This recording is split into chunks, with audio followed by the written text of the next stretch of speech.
দমবন্ধ করা গরম আর অসহনীয় আর্দ্রতা।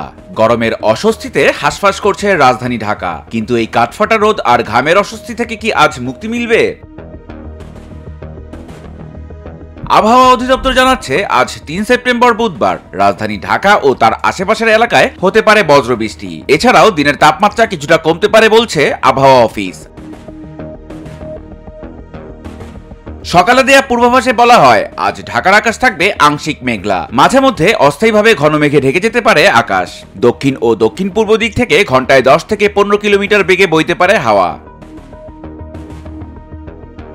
এর আগে পূর্বাভাসে বলা হয় আজ সকাল 6টায় ঢাকার তাপমাত্রা ছিল 28 ডিগ্রি সেলসিয়াস, পাশাপাশি বাতাসে আর্দ্রতার পরিমাণ ছিল 83%। গতকাল রাজধানীতে সর্বোচ্চ তাপমাত্রা রেকর্ড করা হয় 35.2 ডিগ্রি সেলসিয়াস। আর গত 24 ঘন্টায় ঢাকায় হয়নি কোনো বৃষ্টিপাত। ইলিয়াস হোসেন, স্বদেশ প্রতিদিন।